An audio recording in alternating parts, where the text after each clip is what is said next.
আজকে কি নিয়েছিল?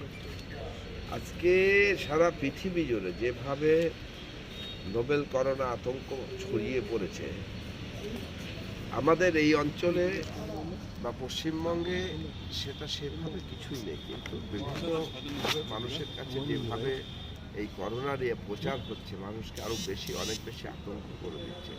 তাই আমাদের এখানকার আইএমএ টিটাগড় শাখা এবং বারাকপুর পৌরসভা মিলিতভাবে এটা নিয়ে আমরা অ্যাওয়ারনেস একটা নিজেদের মধ্যে অ্যাওয়ারনেস প্রোগ্রাম করলাম। আগামী দিনে আমরা এটা ওয়ার্ডে ওয়ার্ডে পৌঁছে দেবো।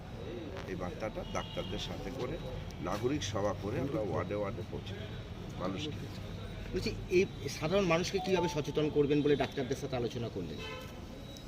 সাধারণ মানুষকে সচেতন করার অনেকগুলি পদ্ধতি আমাদের এখানে ডাক্তারবাবুরা তাদের বক্তব্যের মাধ্যমে বলে দিয়েছে, যেটা কি করা উচিত, কি সাবধানে থাকা উচিত বা কী করা উচিত, এটা অনেক কিছু বলে দিয়েছে।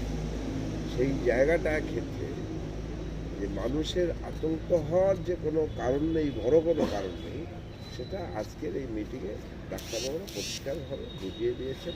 সাবধান অবশ্যই থাকতে হবে। আমরা সাবধান, রাস্তাতে চলি যখন হোঁচট না খাই, গাড়ি এগোতো না মারে, যেমন সাবধান থাকি, এটা নিয়েও আমাদের সাবধান থাকতে হবে, যাতে আমাদের কোনো লোক এই ধরনের মারণ রোগের আক্রান্ত না। পৌরসভার যে